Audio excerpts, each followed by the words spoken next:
My fellow Singaporeans, I've said before that the world is changing in ways that will disadvantage small open economies like Singapore. Some had previously questioned this assessment, but the recent Liberation Day announcement by the U.S. leaves no room for doubt.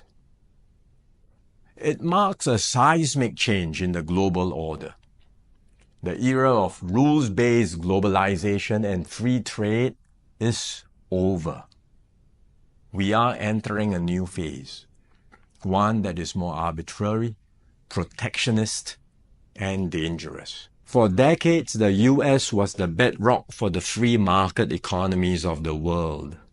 It championed free trade and led efforts to build a multilateral trading system, anchored by clear rules and norms, where countries could achieve win-win benefits through trade.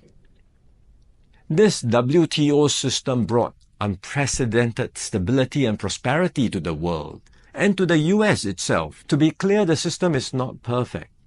Singapore and many others have long called for reform, to update the rules and to make the system better. But what the US is doing now is not reform. It is abandoning the entire system it had created. Its new approach of reciprocal tariffs, country by country, is a complete rejection of the WTO framework. The US has placed Singapore in the lowest base tier with a tariff of 10%. So the direct impact on us may be limited for now, but there are wider and more profound consequences. If other countries adopt the same approach as the US, abandoning the WTO and trading only on their own preferred terms, country by country, it will spell trouble for all nations, especially small ones like Singapore. We risk being squeezed out, marginalized, and left behind. We can also expect a strong global response to America's tariffs.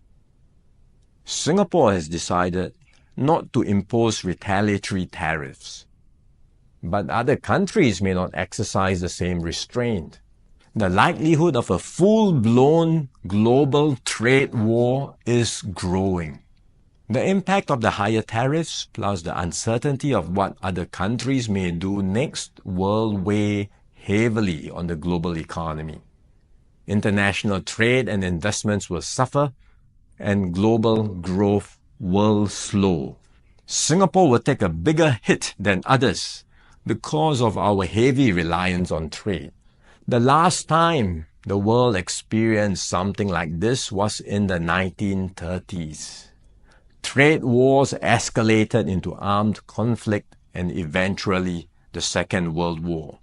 No one can say how the current situation will unfold in the coming months or years. But we must be clear-eyed about the dangers that are building up in the world. Global institutions are getting weaker. International norms are eroding. More and more countries will act based on narrow self-interest and use force or pressure to get their way. This is the harsh reality of our world today. We will stay vigilant. We will build up our capabilities. We will strengthen our network of partnerships with like-minded countries. We are more ready than many other countries with our reserves, our cohesion, and our resolve. But we must brace ourselves for more shocks to come. The global calm and stability we once knew will not return anytime soon. We cannot expect that the rules which protected small states will still hold. I'm sharing this with you so that we can all be mentally prepared, so that we will not be caught off guard. Let us not be lulled into complacency. The risks are real and the stakes are high. The road ahead will be harder, but if we stay resolute and united, Singapore will continue to hold its own in this troubled world.